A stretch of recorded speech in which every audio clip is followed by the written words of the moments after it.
Wake up, queens! Or before coffee, we have a style DIY look. Part 3, final vid! Let's go! Okay, so we're doing disco cowgirl, 1 look, 5 pieces, resin top, pants, boots, nails, bag, and hat. Please watch part 1 and 2 to get the lowdown, as this resin top I will not be doing ever again. Mr. Day! Okay, on to the pants. So we're not doing the lettering as we decided against that.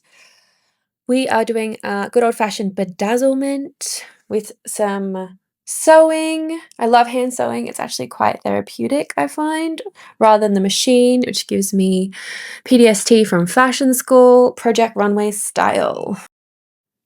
I also kind of love that you can have a TV show on as you're doing this. Now, I got these jorts from Bershka. They were pretty affordable, and I also loved how the chain bopped along with my movement, which was great, so I wanted to emulate that on my boots as well. Now for the bag, I got that off Temu.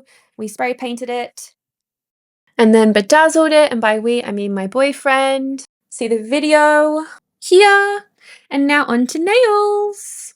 My nail tech did an incredible job. We went for Alien Luxury with some sparkle. They were insane. I was obsessed. And I'm not even a nail girly.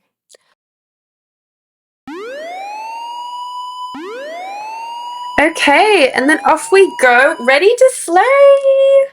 The concept was iconic, the energy was infectious.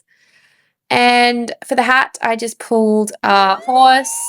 I bedazzled it, spray painted it, and off we went. The crowd was crazy. The outfits were awesome.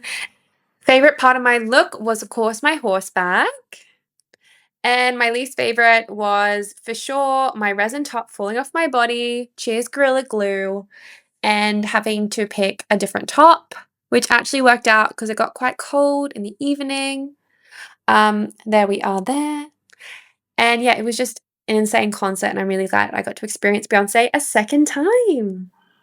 For your daily fix of style, tea, and bridal, you know where to go. The hell? No, just before coffee. Gosh.